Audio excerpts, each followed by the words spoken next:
నమస్తే అండి, నేను డాక్టర్ ఝాన్సీ, ఫర్టిలిటీ కన్సల్టెంట్, మాతృత్వ ఫర్టిలిటీ సెంటర్, నెల్లూరు బ్రాంచ్. ఈరోజు మనం ఇన్ఫర్టిలిటీలో లాప్రోస్కోపీ రోల్ ఏంటి అనే విషయం తెలుసుకుందాము.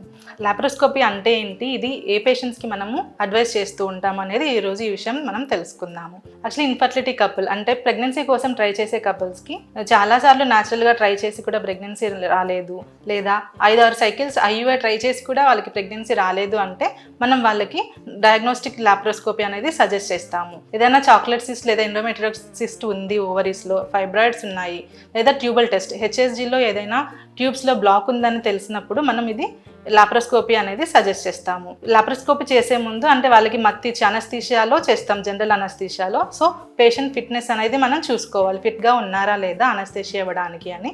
తర్వాత లాప్రోస్కోపీ అంటే 1 సెంటీమీటర్ ఇన్సిషన్ ఇస్తారు, బెల్లీ బటన్ ఇన్సిషన్ ఇస్తారనమాట.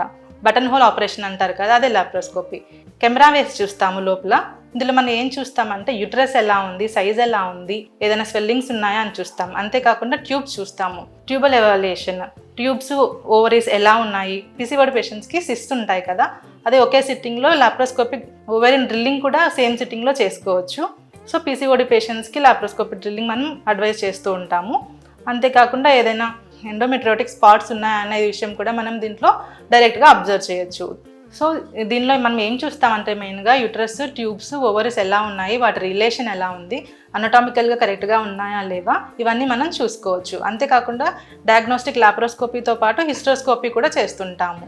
హిస్ట్రోస్కోపీలో ఏంటంటే కింద వెజైనా ద్వారా సర్విక్స్ నుండి కెమెరా పెట్టి చూస్తాము, యూట్రస్ లోపల ఎలా ఉంది, ఎండోమెట్రియల్ క్యావిటీ ఎలా ఉంది, ఆస్టియా కనిపిస్తున్నాయా లేదా అనే విషయం మనం చూస్తుంటాము. ప్లస్ లాప్రోస్కోపీలో ఏంటంటే ట్యూబ్స్ మనం కింద నుండి డై పంపిస్తాము, ఆ డై ట్యూబ్స్ నుంచి బయటికి వస్తుందా లేదా, స్పిల్లేజ్ ఉందా లేదా, ట్యూబ్స్ పేటెంట్గా ఉన్నాయా లేదా విషయం కూడా ఒకేసారి మనము తెలుసుకోవచ్చు.